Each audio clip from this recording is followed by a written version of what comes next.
We go. Okay. And Audacity in 3, 2, 1. Hi, guys, and welcome back to another episode of the Barbell Lifestyle Podcast. I'm your host, Christina Lynn, and I'm here with my co-host, Marissa Roy. And in today's episode, we are going to do part 3 of our How Would We Coach You series. But before we get in, I do want to say I apologize if you hear anything in the background. My son is watching Bluey. It's the only way that I can get him to not bother me while we're watching the podcast while I'm recording the podcast while I'm solo parenting. This is not our usual recording time, so just a little forewarning. But I appreciate you making the time for it. And I'm sure we could probably mute some of that out. But Hopefully. yeah, so where we left off was we basically got the setting the protocols part down, I think. But just because I'm not sure, reviewing we got into like, okay, you can set a calorie goal with a range above or below by 100 and adjust that. Your protein intake 0.8 to 1 gram per pound of body weight or lean body mass if you have a lot of weight to lose. And then, I'm not sure if I don't remember saying anything about carb or fat percentages. So what I'll say real quick is, if you determine your calories and then you determine your protein, then you have some calories left over for carbs and fats. Typically, we just don't want to go below 20% of our calories from fat. Personally, I like to stay in the range of 25 to 30%, sometimes even as high as 35, depending on the person and their preferences. And then the remainder of the calories left will go to carbs. And you can do that math real quick by making sure you know that fat is 9 calories per gram. Carbs and protein are 4 calories per gram. So you can do that math, kind of hash it all out. So I said that really quick, but you can rewind, replay it, take some notes, do that math if you want to set all 3 macros. Yeah, and like we talked about earlier, you have the option of just, tracking calories or just tracking protein, or if you want to track all 3, protein, carbs, and fats, that's what I would recommend if you do have that bandwidth, because it is going to be more accurate and you're going to have more, I guess, stability kind of data or consistency day to day and what you're eating. And your body does really appreciate that. And from what we found with clients is, I mean, even just getting the calories in the same range can make a big goal, but our clients report to us like they're like, oh my gosh, like I'm not seeing these huge fluctuations on the scale anymore. So it's really, really cool to start getting really in tune with how your body starts to respond to different different things. Yeah, definitely. And I mean, you can kind of do that like regardless of what you track. Something that I personally like to lean on just in my day-to-day life, but also especially in a fat loss phase, is if I have macro targets, if I have calorie targets, like I'm gonna build myself kind of a meal plan. Like, and it's not strict. I don't have to stick to it 100%, but it's a framework. It's a skeleton of my breakfast was typically going to look like my oats and protein and berries. My breakfast is going to be a lean protein, vegetables, and rice. My dinner is going to be a lean protein, vegetables, and rice. My pre-workout snack is going to be some fruit for carbs.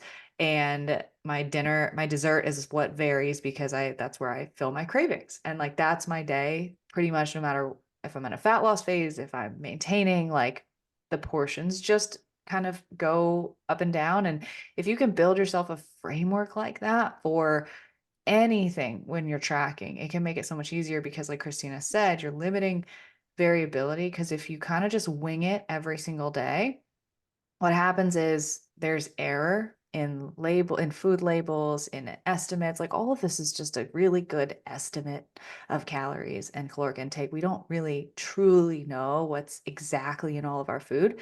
So there's variability. And the more that we kind of mix our foods up and maybe we have some error in the way that we track things and all that stuff can add up day to day to we're actually on a little bit more of a roller coaster than we think, even if we're hitting our calories every day. And I say that in air quotes because that's the perception we might be under, but there might be variability within that. So that's why, as coaches, like we ask kind of invasive questions that can sometimes be taken the wrong way of like, hey, like, how exactly are you tracking this? Or like, how do you, put this estimate in, or are you weighing this out, or are you using cup measurements? And it's not accusatory, but it's just like, we don't know what we don't know. And a lot of times there's a lot of detail with tracking that, if you don't have predictability in your skeleton of meals day to day and you're constantly switching it up, you're going to be subject to a lot of human error and just natural sources of error that could make it hard for your body to kind of find a rhythm in like the food intake and the cadence that you're experiencing. Yeah. So I actually interviewed a client yesterday and we were going over her journey. She's been with us for about a year now, and she came from a competitor background. And so Mhm. she's like, I know I can be disciplined. I know I can be follow a plan. And she was like, but I felt like the previous time I got macros, I had too much freedom and it almost was overwhelming. And I was just like, oh, I can get fast food and I can do this and I can do that. But she wasn't having any stability day to day, and she started working with us and we kind of like met her in the middle. Mhm. And she was like, I like make myself a meal plan in a sense. She's like, I have all my stuff prepped and everything that she's like, but it's only because I don't have to think about it. Yeah. It's she's like, but the cool thing was it wasn't a meal plan given to me. I was in charge of what I wanted to eat and finding that flexibility. And she was like, so that was really cool because now I have the knowledge and the tools with how I can manipulate macros moving forward and do it myself. Because a lot of times what happens is you get a meal plan from a coach and you only know this, whatever is on this plan is what works. And so if you want, if you gain weight, you kind of feel like, well, I don't know, so I'm just going to revert back to this. And that could be incorrect as far as the macros and the intake that you're at. So it's really, really empowering to have that. And um, one of the things I really liked is she was talking about how last week kind of went to shit for her. And she was like, and the old me would have reverted to fast food and doing all this. And she's like, but I had prioritized my workouts. My meals were already prepped. I already knew what I was eating. My stuff was plugged in. And she was like, so even though I was having this like super overwhelming week, I was still able to hit my nutrition and it wasn't even something I thought about. Like it was already Yeah. taken care of.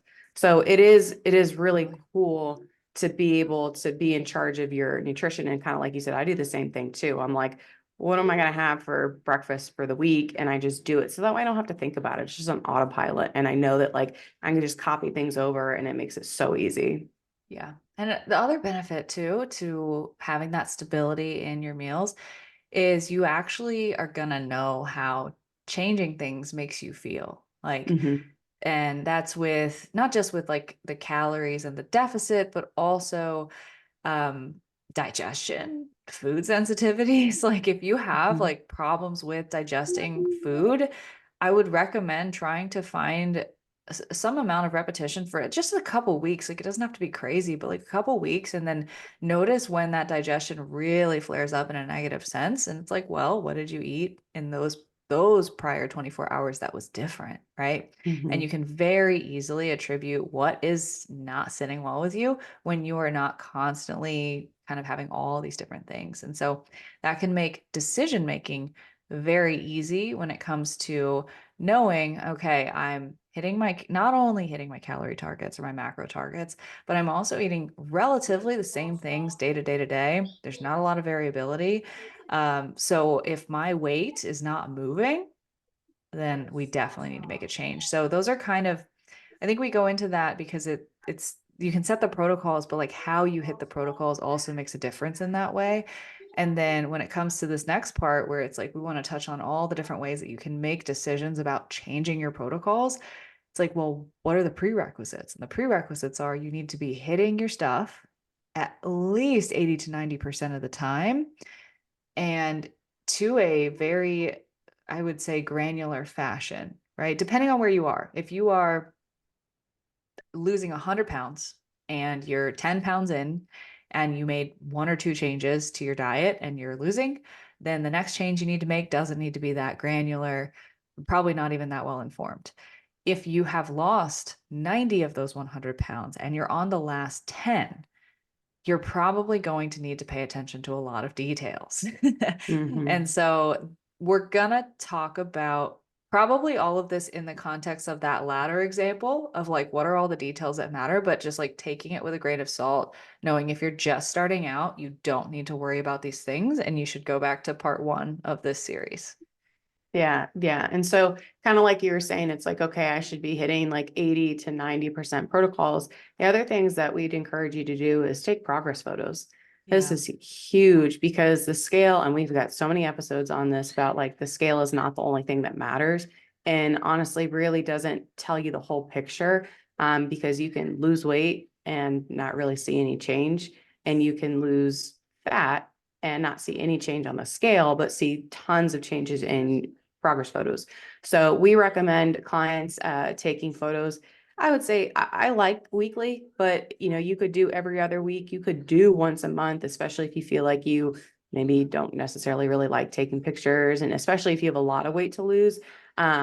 Just because you can see changes week to week, and especially every other week. So that's what I would recommend doing. And it can be difficult sometimes to assess your own progress. So again, I guess is another plug for coaching, right? Like it is nice to have someone who can, with a trained eye, who can look for progress that you may not be able to see, because I know how discouraging it can be to look at photos and be like, I just did this for a month and nothing happened. Whereas you actually might have made some change and just don't see it. So it's nice to have that encouragement. But making sure that you're taking pictures. I would recommend tracking your weight.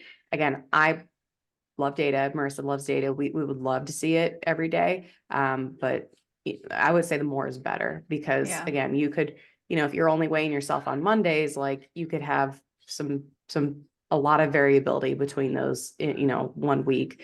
So that will help just kind of take the average and will give you more accurate data. The other thing I'd recommend do is taking measurements. So that's another really good way to assess progress. And then of course, it's like, how are you feeling? Like, how are you sleeping? How is digestion? Like, how is your mood? How is libido? How is, how are your clothes fitting? Are you getting any compliments or anything from other people? Like, those are all really good indicators that you're making good progress. Yeah. So all those different things, right? And you're like, whoa, that's a lot of data to collect. But again, if you had built the foundation of kind of all the behaviors, then adding this in isn't going to be as difficult. I definitely would agree, like at least 3 times a week to weigh in, ideally every single day. And if you have a hard time with the scale, this is a great opportunity to look at it from a new lens and try to build some objectivity rather than, having so much emotion tied to it. Now, that's easier said than done, and it is difficult. But if you commit to it and you stick with weighing in day to day to day, what happens is you start to see all these fluctuations and how they kind of tie into like how your sleep was and your hydration and the types of foods that you ate. And you kind of see like, oh, like this isn't all just like my fat loss progress. This is like a lot of water fluctuations.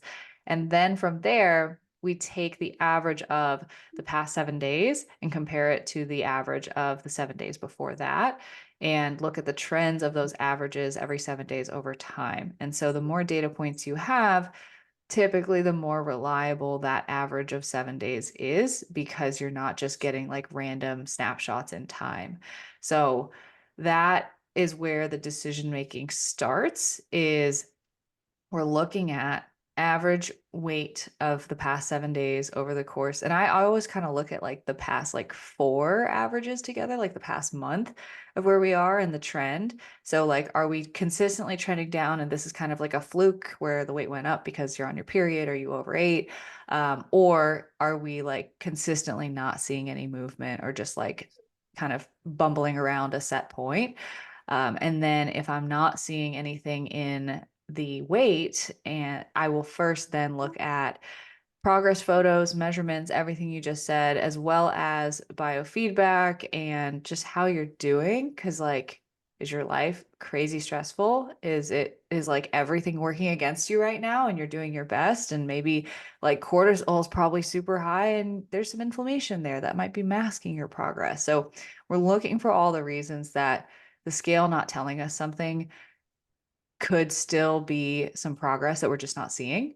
And then if all of that fails and like it's been 3, 4 weeks of not seeing progress and in any of those metrics, and we've been caveat, we've been as consistent as we need to be that whole time, which when you're not seeing progress becomes even harder because then you're more frustrated and then you're more likely to throw in the towel and do something that's going to sabotage your progress.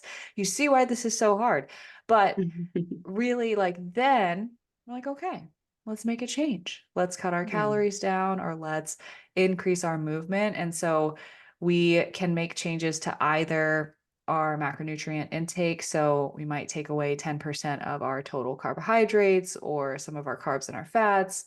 Or like, I think typically the rule is what, like 10% of total calories, each adjustment or something like that. Mhm, mhm. Um, And again, that varies based on the longer you've worked with, the longer you've worked with a coach, typically they can be like, hey, typically we need a little bit more of a jump start to get you going to see progress, or, so it depends, but I would say, yeah, a good rule of thumb is 10%. yeah, after like the first adjustment, you don't want to go crazy with it, um but either that or we have a step count, like if we're at 6,000 steps, can we hit 8,000 regularly or 8,500?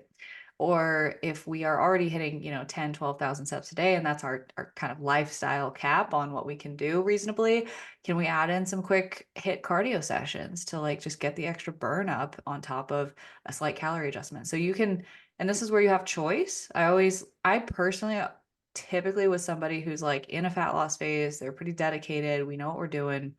I will typically leave the choice up to them and I'll just say, hey, we can adjust calories to this. This is what it would look like. Or we can increase our daily step count to this, or we can keep everything the same and we can increase our hit cardio, or I might suggest a couple combinations of both. And then I'll be like, which of these two or three options do you feel like you could actually do? Because that's the question, right? It's like any protocol looks great on paper, but like, can you do it feasibly? Sometimes you have to give it a go to find out, but sometimes you can look at it and be like, yeah, I don't know, right? So that's where I'll typically go from there. And then we make the adjustment and then we repeat that process and we see how does that change kind of inch out progress from there. And it's typically not going to be like you do it tomorrow and you start seeing the progress immediately. It's like another week or two of putting in the work and waiting. And that Yeah. is frustrating. Yeah, and one of the things I wanted to mention, when we're talking about all this data and tracking data and doing numbers, and so one of the reasons we do that is, yes, of course, we can be more accurate. And what I like is because typically the approach that most women take is like, I want to start a diet, so they cut out carbs and sugar and alcohol, and they don't really know what's affecting their weight loss or their trends. And then once you do all that, well, then how do you make further progress? Like maybe you have to add in more cardio, but you don't really know where your intake is because you've just kind of cut things out. So it allows us to be more accurate. But what's what's really cool about it is like you really don't have to suffer. Like it doesn't have to be really hard if you put in all that work to diet. So it can feel a little easier, which Yeah. is really cool. But the other thing that it does is having all this data is it allows us to sometimes take the emotion out of it, right? Because it is very easy to hop on the scale and maybe your weight is up and you freak out and you make some changes. And so when we have data, it allows us to just be like, hey, let's look at what's actually happening. And let's look at your trends and let's look at this. And like, I'll have clients who are like, I'm so frustrated I didn't lose weight this week. And I'm like, well, your average is down.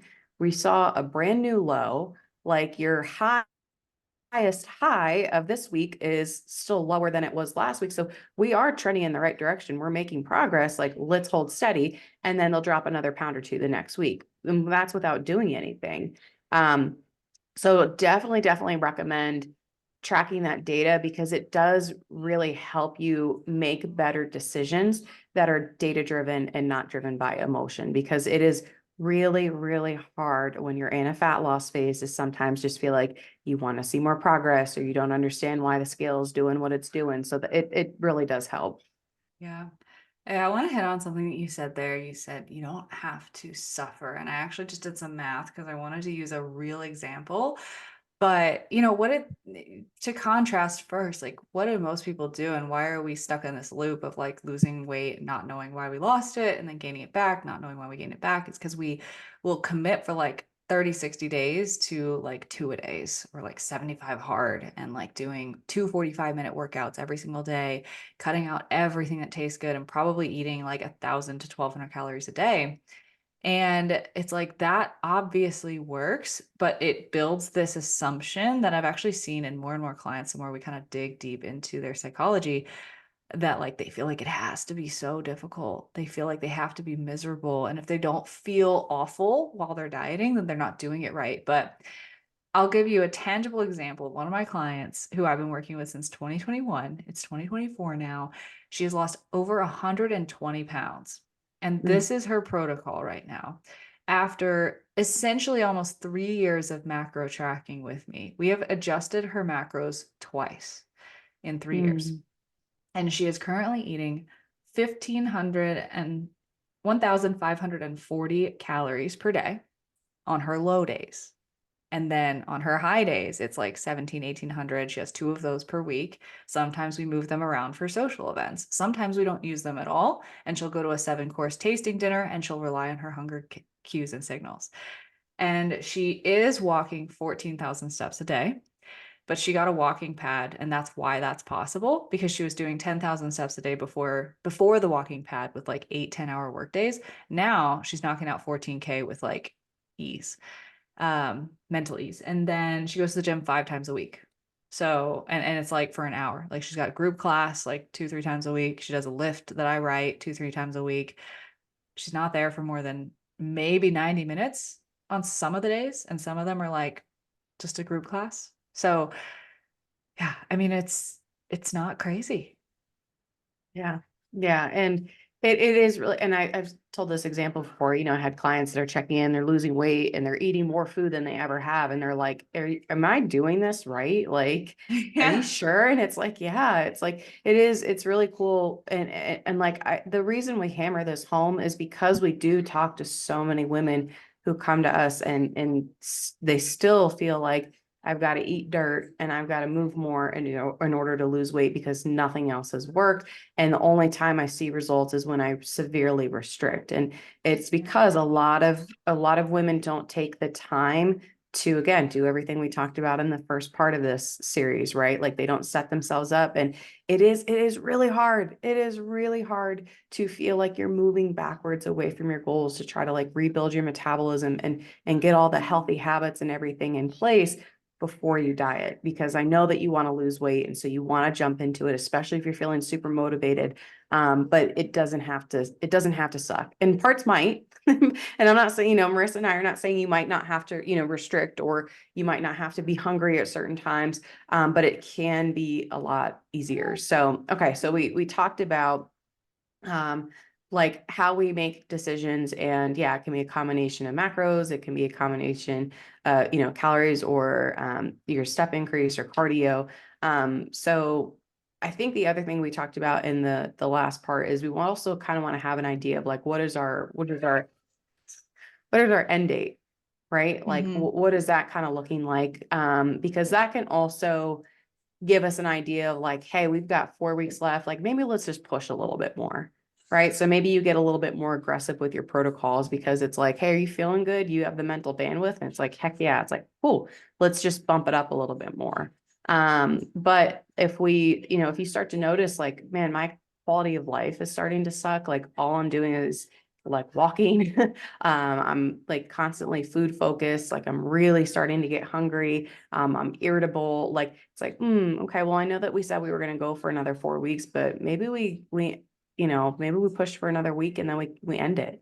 So a lot of factors to consider. But kind of like, what is your goal? And then, can you push out a little bit more? Because we don't want to diet forever.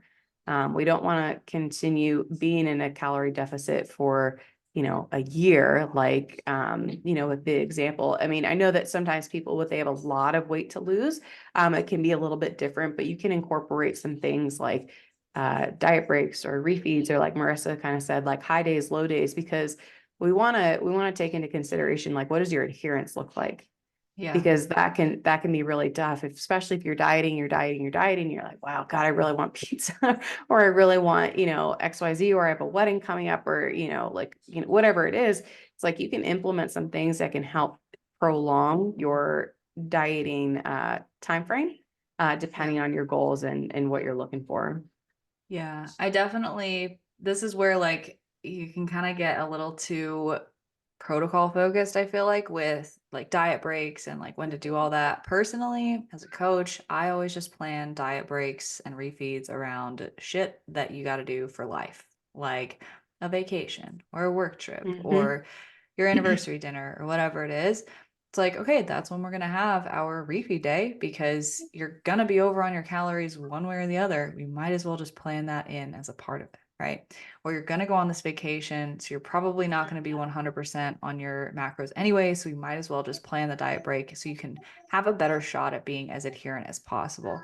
And so there is a school of thought where you should, especially when you have a lot of weight to lose, like you should have a diet break every 8 weeks, every 12 weeks, which a diet break is just raising your calories up to maintenance or projected maintenance for a full week rather than a couple days. The idea behind this, the idea behind refeeds is to kind of kickstart your metabolism in a way. I hate using that word, but like to kickstart your metabolism in a way to remind it like, hey, we're not starving. Keep responding to this. Like let's be responsive to the deficit that we're exposed to.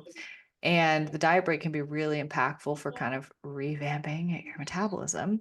But I just like to do it around life things. And if for whatever reason you have no external commitments for like 5 months, then yeah, I will preemptively put a diet break in there. But typically people have enough stuff going on that every couple months or so, there's going to be a reason for that diet break anyways. And so for my client who's lost over 120 pounds, we've obviously been doing this for a long time. And the holidays just kind of always end up like a month long diet break. And then she's comes back into the new year feeling really refreshed and amazing. Mhm. And there's usually like one more vacation or trip in there that's like a week or two that we're not really tracking. We're just practicing mindful eating skills, probably having more calories than we'd ideally want. And those things just kind of get worked in. And like that is an okay way to do it. But I would just kind of be mindful of like if you're just that oddball out where you got nothing going on for the entire year, maybe you should plan those things in to stick with your diet better. And also the physiological benefits to having those intermittent dieting strategies of we're not at low calories all the time. We have some flexibility, we have the date night, we have whatever it is to kind of go up in our calories, and it does wonders for us not only physically but psychologically too. Yeah, yeah. And again, I used to do that back in the day where it's like scheduled refeeds where more it's like, well, what do we have coming up? Like what, and that's something that, we ask in our check-in forms, like what are some upcoming events that we have going on? So it helps us forecast as coaches, like this would be a really good time to build this in. Yeah. Um, but yeah, I like that. And I think it's also really interesting. Again, same thing. When we get clients, we had a client that recently signed up for the program. She asked me, she's like, hey, I'm going on vacation. Like, 5 or 6 weeks into the program, like, is that going to be an issue? And I was like, no, that's great. Like, and it gives us an opportunity to implement, everything that we talked about. And because a lot of times, like we talk to women and they have the all or nothing, right? It's like I'm either dieting or I'm on vacation and I'm in YOLO mode and I come home feeling gross and bloated and I'm up 5, 10 pounds. So really trying to find that balance. And the example client that I was talking about earlier that I interviewed, she was saying, she's like, I'm so glad that because I did a 6 week challenge and that didn't really do a whole lot. And then I ended up signing on with you guys for the year. And she's like, and I'm so happy I did that because I've been able to work through anniversary nights and holidays and travel and all of these things. She's like, that I used to either just be like in prep mode or when I had my meal plan. And she's like, so I was able to figure out how am I going to do this for life? And so it's interesting when we talk about being in a diet, but it's like you can go out to dinner and you can go on vacation and like working those things in and finding that moderation. A lot of clients are like, really? Like I'm allowed to go out to eat? Like I'm allowed to have a glass of wine? And it's like, yeah. Because again, that's what's really going to help it be sustainable in the long run. Yeah, definitely. And I mean, yeah, it's going to be slower than if you were just on Mhm. 1,200 calories for the next 90 days. Yeah, no shit. But you're not going to have these gigantic like effort months after the diet where you're just Right. packing on weight because you were so psychologically restricted. So yeah, you got to know yourself and really just work that stuff in. Honestly, preemptively, because I think a lot of us, we tend to think like, I'm strong, I can do it, I have the willpower. And like, you probably do, but what cost is that going to have on you later? That's honestly just not worth it. Right. So even if you feel like, yeah, I could totally just white knuckle my whole way through this 30, 60, 90-day thing, that's not the point, right? You have to think about what you're going to do for the rest of your life. And so, refeeds, diet breaks, raising your calories up for events, for vacations, are just little ways you can do that. But then I also think you have a valid point there of let's have an end date to this diet. Let's make sure we know when this is finishing up, because then we can actually see the light at the end of the tunnel and not just be totally in despair when we're like, oh my God, how long am I going to be doing this? Right. Because if we can't see the end, that can have a negative effect on us too. Mhm. So, yeah, setting a deadline, being able to push towards that deadline, just being real with ourselves. And then honestly, like, yeah, you listed a lot of the reasons why someone might know that they're done dieting, food focused, lethargy, just horrible quality of life, or like you're just at the weight that you wanted to be at. Mhm. And here's a harsh truth to that. When you're at the weight that you want to be at, your body, like when you set a goal weight, your body might not look exactly the way that you thought that it was going to look at that goal weight. That does not mean keep dieting until you get there, because that is how you diet chronically. And then you end up rebounding and being in a worse situation. So if you're one of those people who's like, extend the diet, extend the diet, extend the diet, have an end date that is a hard stop for you to basically just reevaluate, get your feet grounded again. And then from there, you can build up more muscle, build up your metabolism, and do another diet phase later. But you're probably not going to get to the physique that you want by just continuing to diet. At that point, there's probably like a body composition, like need for muscle growth, something like that missing. Yeah, yeah. And so when we go into part 4, we're gonna cover how to, okay, so the diet's ended, now what? Because this is where a lot of women, and not just women, a lot of people get this wrong, is they lose the weight and they go, okay, now I can go back to what I was doing before. And so a lot of people are able to lose the weight, but they have trouble maintaining that weight loss. So part 4 is going to be really, really, really helpful, and something that I encourage you to listen to. Yeah. Don't skip Yeah. part 4. You're going to want to skip it. You're Yeah. going to be like, I don't need that. You need it more than anything else that we've talked about today. Yeah, part 4 is going to be really, really big. But hopefully you enjoyed this episode. I've gotten a lot of really good feedback already, even just from the part 1. Really? So yeah, it's been really cool. So give us feedback. I'd love to hear your thoughts about this. And if you haven't already, make sure you subscribe to the podcast. You can find both of us on Instagram. You can find me at Christy Lynn Fit, and Marissa is at Marissa Roy Fitness. Thank you so much for listening, and we hope to see you back next week.